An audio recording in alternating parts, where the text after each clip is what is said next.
Since you are robbed of Boromir, I will do what I can in his stead. If I should return, think better of me, father.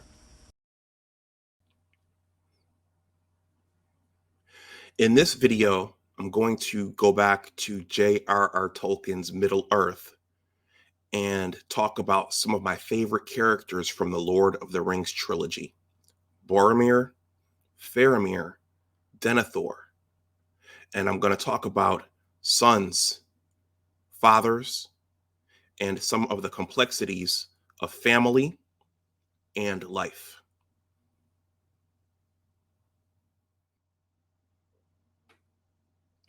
Hey everyone, before I jump into this video, I have a request from this side of the camera. Please smash that like button and also consider subscribing to the channel. That helps the channel out in terms of engagement, and it also helps me out as a content creator. And now on to our feature presentation.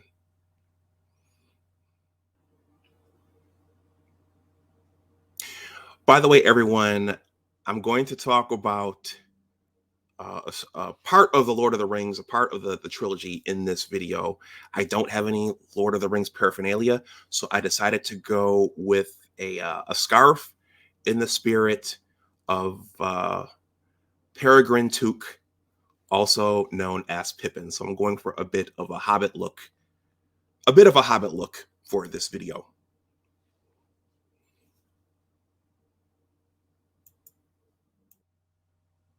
Hey everyone, welcome back to my channel. Well, I recently spent a lot of time out in or at Turok Nor, also known as Deep Space Nine in the Star Trek universe. But I was inspired to go back to Middle Earth, J.R.R. Tolkien's Middle Earth.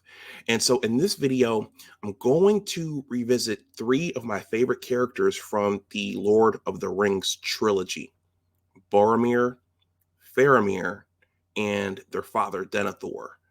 And there's a reason I am going to revisit this.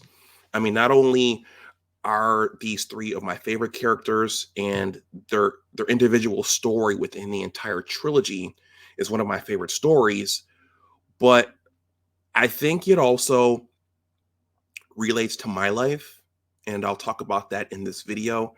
And by the end of the video, I will have, well, I hope I will have made the argument that there were human stories within the Lord of the Rings trilogy, the original trilogy. I'm not talking about the Rings of Power, but in addition to all the wizards and the hobbits and the rangers and the horse lords and the goblins and the orcs and the balrogs and the white wizards, there were human stories built in to that epic. So yeah, so before I jump into Boromir, Faramir, and Denethor, sons, fathers, and the complexities of family and life, I want to talk about my history with the Lord of the Rings trilogy in a brief way. 'Tis a strange fate that we should suffer so much fear and doubt over so small a thing, such a little thing. So those of you who are subscribed to this channel and who have been watching me here for a while, you know that I am a fan of movie franchises and TV franchises and superhero franchises. So I do hop around a little bit, but one of the franchises that I fell in love with in the early 2000s was the Lord of the Rings trilogy. I was in graduate school at the University of Michigan, and the Fellowship of the Ring was released in one of the most challenging years in this country. Well, at least during my lifetime, that was the year of 9/11. And I had some personal challenges that year as well when I was in my graduate program. But the Fellowship of the Ring was released, I believe, late in the year. I think it was during the holiday season. It must have been because it was such a uh, it's such a celebrated franchise, and there was a lot of buzz generating that first movie when it came out. So that's when I saw it, and I loved it. We went to the theater. I think it was me and some fellow graduate students in my lab, and I loved it. I loved Peter Jackson's depiction of J.R.R. Tolkien's Middle Earth. I thought all the characters were properly cast. The special effects at that time were used in a very eloquent way, and everything just worked. The soundtrack, the visual effects, everything was very finely crafted, and it was just a very well put together piece of art. And I think that the Fellowship of the Ring was my favorite movie out of the three. It was the first part. It set up the last two movies, but that was the first one I ever saw. And the other thing was that I did have childhood memories of The Hobbit, but up to that point, I was in my early 20s. I had never read the books. I had never read the actual Lord of the Rings trilogy as written by J.R.R. Tolkien. I did after that movie. I did after seeing the Fellowship of the Ring, because one of my classmates told me that everything wasn't 100% as it was in the books. So before The Two Towers and The Return of the King were released, I went and got all three books in one bound copy, and I read them in my spare time. So that's my history with it. Now, I will say this. Since I did mention the Rings of Power, I watched the first episode of the Rings of Power and I didn't watch anything else.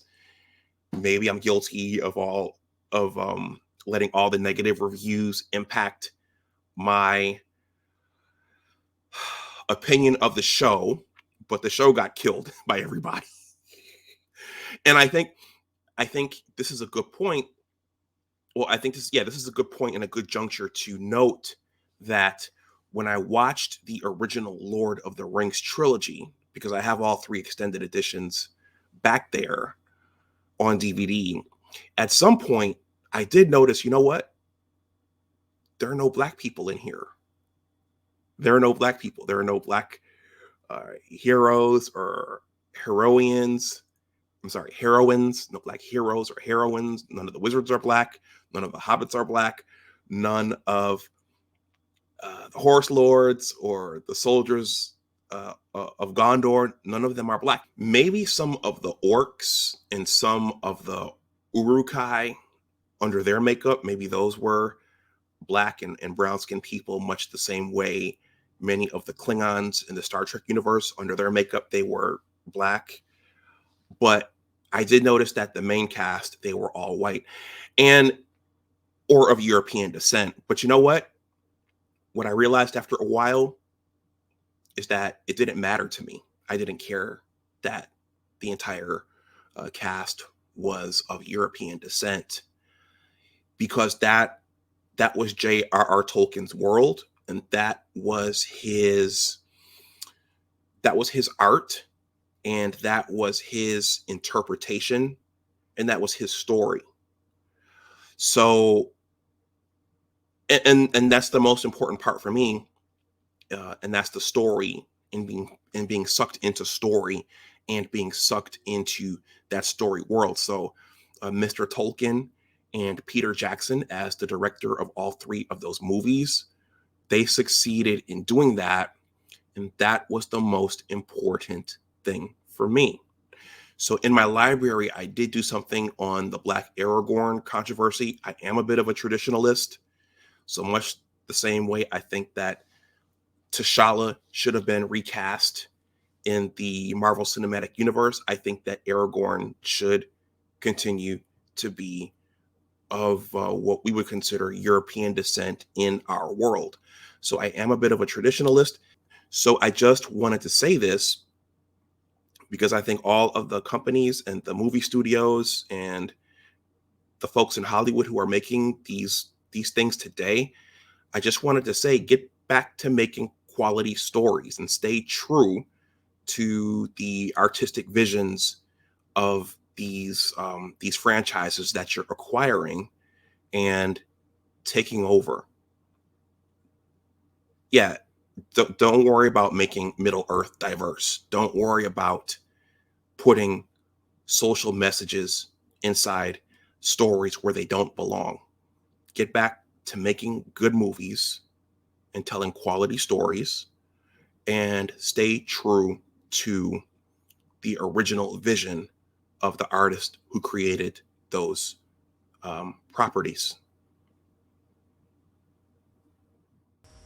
You carry the fate of us all, little one. If it is indeed the will of the council, then Gondor will see it done. So Boromir, Faramir, and Denethor. So the first one we saw in the theatrical adaptation was Boromir, played by Sean Bean. For those of you who have watched um, Game of Thrones, it almost escaped me. Game of Thrones. You know that Sean Bean played Ned Stark, who many of us were rooting for, and who was eliminated from the game early in a very grisly way. But before portraying Ned Stark, Sean Bean portrayed Boromir of Gondor, a member of the Fellowship of the Ring. And I'm not going to go too far into detail, but his character appeared in the movie halfway through when Frodo brought the ring to, well, he barely brought the ring to Rivendell. But Boromir, as we would later find out, he was tasked from his father Denethor with going to this meeting at Rivendell and potentially bringing the ring back to Gondor so they could defeat Sauron.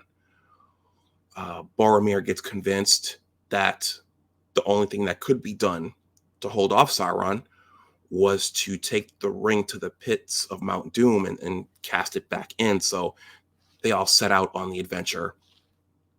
And during the journey south and the journey to take the ring to Mount Doom, the Fellowship faces numerous adversities. Gandalf gets lost in the pits of Khazad-dûm, and we see Boromir's weaknesses. He is the most human character of the Fellowship, and there are instances where he almost falls prey to the power of the ring and attempts to take it from Frodo. But at the end of the movie, he redeems himself in defense of Merry and Pippin, and he loses his life at the hands of that leading Uruk-hai with the white palm on his face with no helmet. I think most of the other Uruk-hai were wearing helmets, and I think his name was Lurtz. I don't remember for sure, but in any case, Boromir dies. Sean Bean and Viggo Mortensen. Viggo Mortensen played Strider / Aragorn. That last scene between them, they were the two human characters, and they had conflicts throughout that last half of the movie. That last scene was very touching, where Boromir loses his life. His life is slowly fading away, and he redeemed himself, and Aragorn told him that he would rescue Gondor. Gondor would not fall. So those are our first looks at Boromir. Now, in the theatrical cut of The Two Towers, we only see Faramir. We're introduced to Faramir at Osgiliath, right? So the Fellowship, at the end of the first movie, the Fellowship has broken apart and multiple adventures take place. Merry and Pippin, they meet Treebeard.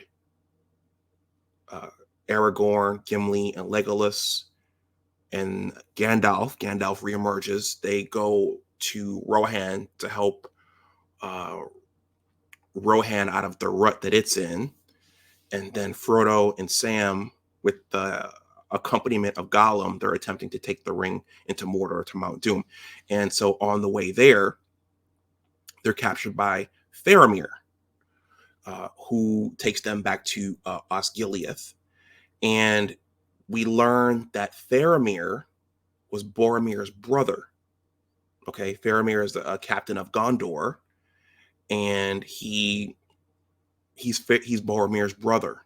Okay, and so in the theatrical cut, we don't get a lot of discussion about Boromir, except that he is Boromir's brother, and Faramir ultimately, instead of taking the ring himself, he releases Frodo, Sam, and Gollum into Mordor. He tells them where to go, and that's the last that we see of him for that second movie.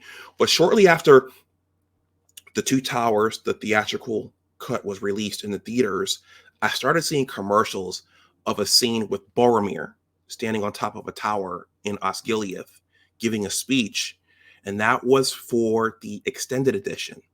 So there's a critical scene in the extended edition which gives us more insight as to the relationship between Boromir, Faramir, and their father Denethor. In the theatrical cuts, Denethor is not introduced to the story until the Return of the King. So I'm going to say a few words about that extended scene in the Two Towers, and then I'll wrap this video up with my conclusions. Good speech. Nice and short. Leaves more time for drinking. Break out the ale. These men are thirsty. Remember today, little brother. Today, life is good. So in the extended edition, Peter Jackson gave us insight as to the relationship between Boromir, Faramir, and Denethor. So I'm going to jump to the scene where Faramir has captured, him and his men have captured Frodo, Sam, and Gollum. And Faramir is sitting with Boromir's horn, the horn of Gondor. And Faramir remembers back, he starts reminiscing back to when he saw his brother last. And so that's when it cuts to the scene of Boromir being on top of that tower or that structure with the Gondorian flag, addressing the Gondorian army. And he tells them, this city has been reclaimed. This city was once the jewel of our kingdom, a place for music and art and culture. Never again will it fall into the hands of the enemy. Let the forces of Mordor know this. I'm trying to piece this together on the fly. And then he says, this city has been reclaimed for Gondor, for Gondor, for Gondor. And all the troops shout, for Gondor, for Gondor, for Gondor. So Boromir, we saw what he was like in the Fellowship of the Ring, but he was a high-ranking military leader in Gondor, and he may have been their most elite fighter and their most elite warrior, and he was a leader of men, and all the men followed him. Okay, and so shortly after that scene, the men are drinking beer, they're celebrating, and then Faramir's running through the crowd to find his brother, and they embrace, and he says, "Good speech, short and to the point." And they both start laughing, and they're drinking, and they're catching up, and then something interesting happens. Faramir looks off to the side, and he tells Boromir, "He's here." And then Boromir says, "Oh, geez, can he just give us a moment to rest?" And then we see Denethor for the first time, played by John Noble. All right. Faramir, by the way, was portrayed by David Wenham. I think I'm saying that correctly. You may also know him as Dilios from 300, but Faramir was portrayed by David Wenham. And all three of these actors played these roles in a very, very masterful way. So John Noble emerges. He's Denethor, the steward of Gondor, not the king.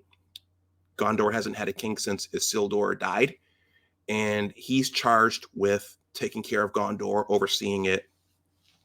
And at this point, they're trying to prevent Mordor from coming over the Pelennor fields and taking over Minas Tirith as well. So holding Osgiliath is critical. So he comes through and says, "Where's my son? Where's my firstborn?" And they're celebrating. He's celebrating the victory with Boromir. And then Boromir says, "Well, the victory belongs to Faramir as well." And then Denethor turns and says, "Were it not for Faramir, we would not have had to have retaken Osgiliath." And then he scolds him and says, "Always, you embarrass me, you cast me in a bad light." And Faramir says, "Hey, our troops were too few. We couldn't turn the forces of Mordor back." And Boromir sticks up for his brother. He says, "He fights hard to do your will, father, but you just punish him." And then they go into a separate space, and Denethor says, "You know what? Let's forget about Faramir for now." But and that's when he shares with him that there's been a secret council called in Rivendell, and I want you to go to do it. And Boromir, who is a patriot and a lover of Gondor and a lover of his people, says, "No, my place is here with my people. I don't want to go. I can't. I need to stay here." And Denethor guilts him and says, "Will you betray your father?" They go out back where Faramir is, and Faramir says, "Well, if there's need for someone to go, send me." Denethor scolds him again and says, "I see a chance for Faramir, captain of Gondor, to show his quality. I think not. I trust this only to your brother, the one I know who will not fail me." Okay, so Faramir is the second born. He's not as mighty as Boromir, and his father only trusts Boromir. So from there, the scene cuts to one of the most powerful scenes in the entire trilogy. Boromir is sitting on his horse. He's dressed in the uniform that we see him in the Fellowship of the Ring, the green uniform with his horn and his shield in tow. And he's sitting on the horse, and he looks up at the white flag, the white Gondorian flag with the white tree on it. It's flapping, and he's pondering, I have to leave my homeland. I don't want to leave. And then he looks down at his brother in a very solemn way, and his brother looks up at him, and he says, "Remember today, little brother. Remember today."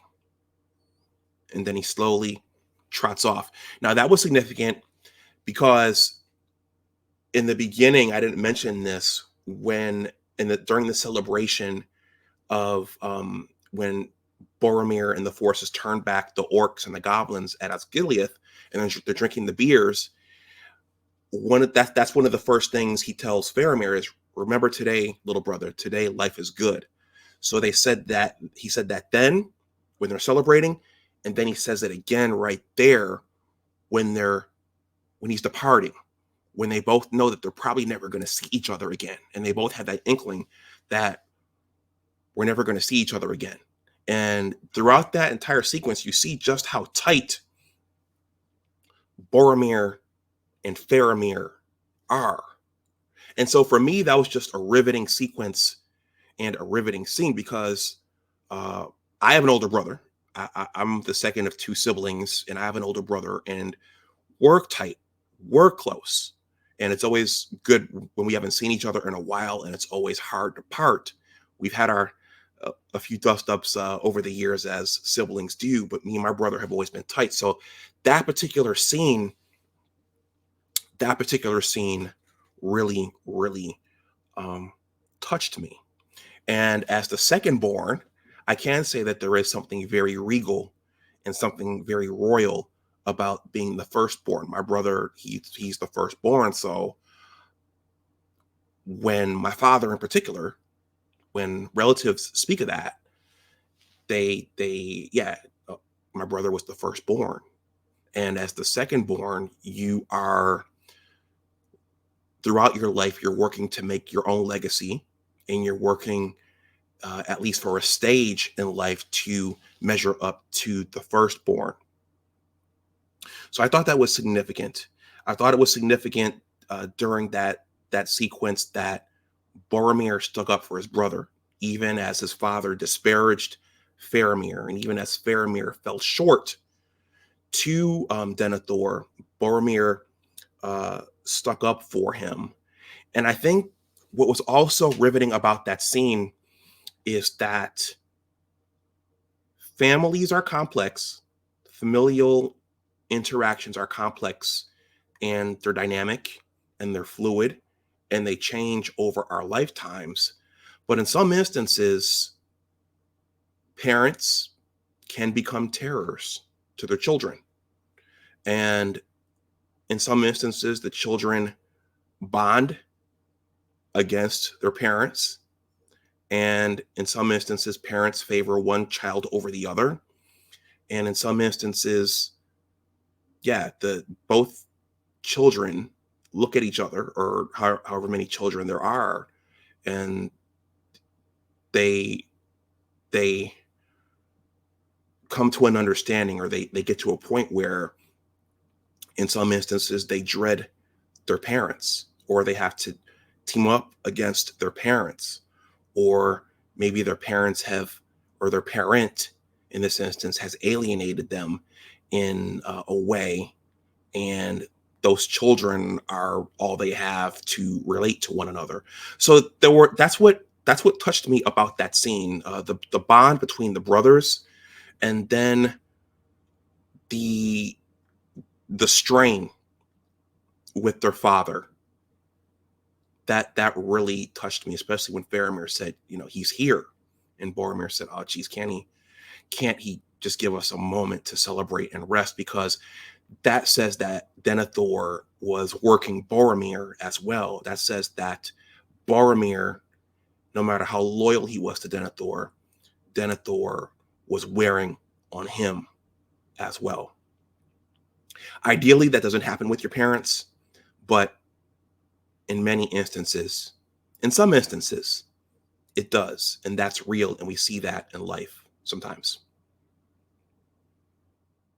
Ever you desire to appear lordly and gracious, like a king of old, Boromir would have remembered his father's need.